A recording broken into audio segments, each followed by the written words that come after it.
What's up, Keep Pounding crew? Back to another video. Keep pounding. Today we're going to be talking about the injuries and Cameron Irving. If you like the video, if you like the channel, hit that like button, hit that subscribe button, hit that bell, select all, leave a comment down below if you feel like doing so. Let's get into it. Before we do this, go check out the Facebook page, Keep Pounding in all caps. Go like and follow that. Alright, let's do this. Alright, so I'm going to tell you right now why we should not panic with these injuries. This is not the time to hit the alarm bell. The time to hit the alarm bell is when Sam Darnold goes down. That's when our season is in real trouble. But right now, no. Chuba Hubbard did really well in the fourth quarter of that Texans game. I feel like if we develop him correctly and we don't overuse him like we keep doing with CMC, which is why CMC is injured right now, Chuba will develop into a very, very good backup running back. Now, I don't condone using him for wide receiver plays right now, but running back, absolutely. Secondly, Terrence Marshall Jr. has already had chemistry with Sam Darnold throughout the last 3 games. So I see no problem there losing DJ for a little bit. We'll be fine there.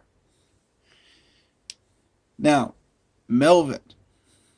Melvin has some coverage issues, but he's a really good tackler and he stops the yards after the catch. So, granted he needs some help over there. I don't know how he's going to get that help against the Cowboys. We'll figure it out. But, would you rather give up the short pass several times over, or would you rather give up the deep pass to Sean Chandler, coughing up those big plays? But, that's a problem that the defense has to solve, and I leave that in the capable hands of Phil Snow. Either way, we'll be fine. There's no reason to panic right now. Our backups are solid. Let's let them do their job. Next man up. We are right on track for a 10-win season, and I'm very, very pleased right now with everything that is going on with this team. That being said, let's get into Cameron Irving. Now, Cameron Irving will get exposed in Dallas. And I'm warning you guys of this ahead of time so that you can prepare. Cameron Irving has had a holding call in each of the 3 games so far, and a false start in 2 of them. Thus, we need to be careful and we need to watch him very, very carefully. Because Dallas defensive pass rush will expose him. Now, after he's been exposed, it's going to be a rough year for him. So, my solution, since nobody wants to offer any solutions and keeps complaining about this, I'm offering a solution. Hear me out. We have Trent Scott. Let's start Cameron Irving, but let's rotate the 2 as needed. That way we have a fresh left tackle in there whenever Cameron Irving starts getting overpowered or overrun. I trust Trent Scott. I think he's a solid left tackle. I'm not going to say he's a great left tackle, but he's a solid one. He'll do, under the current circumstances. And with this proposed solution, we could effectively temporarily solve the problem until we can draft a left tackle that will be solid for the next 3 to 5 years. Thus, I think that we can solve all these problems in-house, and we don't have to go anywhere.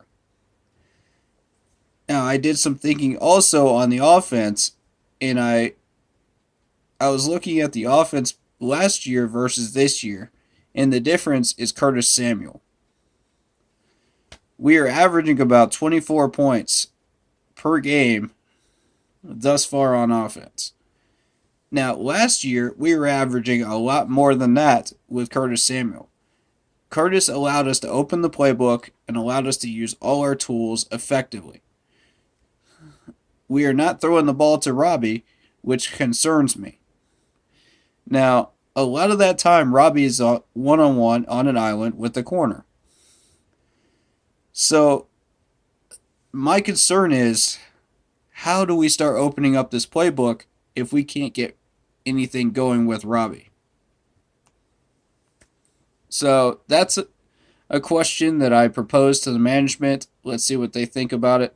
Let's see what they decide to do about that. But we got to get these carries, the number of carries away from CMC, and we got to get the number of carries away from the running backs in general. And let's start spreading the ball out. Let's start getting this done. Start balancing the offense out more. And I think we'll see a greater success ratio as far as pushing the ball down the field. Now, I can't promise that in the red zone, but I can promise that going down the field with the weapons that we have. So, that being said, those are my concerns about this team so far, but it's not time to hit the panic button yet, in summary. So, hopefully, the management does what they will with this advice and suggestion, and, you don't have to listen to it if you don't want to. It's just advice from a concerned fan that wants nothing but the success of this team, So, everything I say is out of love for this team, and no matter whether I throw a player under the bus or whether I praise a player, it's for love. Because I love this team and this organization that much. And I want to see that love spread, throughout the entire fan base. So,